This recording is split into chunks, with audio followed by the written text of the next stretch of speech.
Bienvenue sur ma chaîne, ici votre gars Mondaisy Bow. Ici on parle de lifestyle grooming et de tout ce qui est attraction capillaire.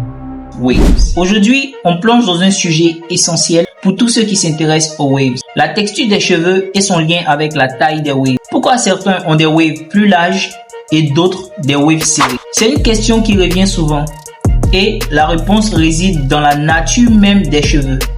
On va détailler ça ensemble. Les cheveux crépus, souvent associés aux personnes noires, sont naturellement très bouclés ou en spirale. Cette texture crée une base parfaite pour des waves serrées. Des boucles rapprochées et la densité de ce type de cheveux permettent aux ondulations de se former plus près les uns des autres, donnant un look compact et bien défini. De l'autre côté, on a des cheveux plus fins ou lisses, souvent caractéristiques des personnes caucasiennes ou asiatiques. Ces cheveux avec des boucles plus larges ou presque inexistantes produisent naturellement des waves plus espacées.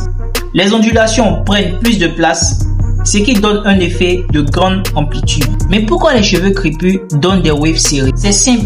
La texture crépue est naturellement structurée. Les spirales rapprochées et la tension naturelle dans des cheveux font que, lorsque tu brosses, les waves suivent cette structure. Résultat, chaque wave semble plus collée à la suivante, créant cet effet dense et stylé que beaucoup adorent. Deuxième question. Pourquoi les cheveux fins donnent des waves larges? Les cheveux fins ou lisses, en revanche, manquent cette densité naturelle. Leurs ondulations sont plus étendues parce que les cheveux eux-mêmes ne forment pas de spirale serrée.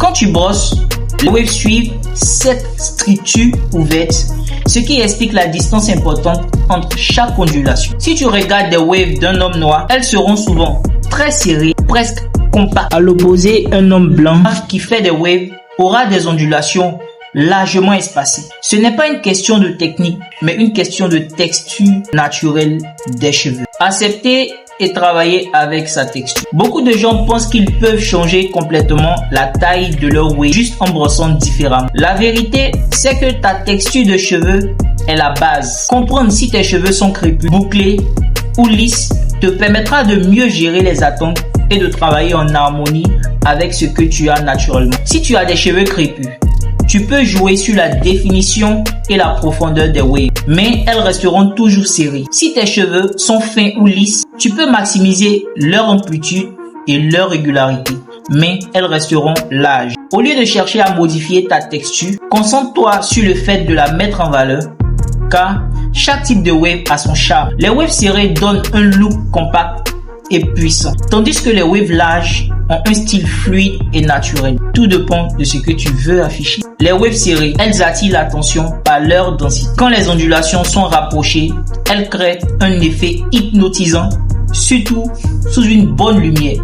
C'est le choix parfait pour ceux qui aiment des styles bien définis et marqués. Les waves larges, elles donnent une impression de fluidité et de mouvement, avec une distance plus grande entre les ondulations. Elles ont un aspect plus doux et parfois plus naturel, tout en restant très stylé.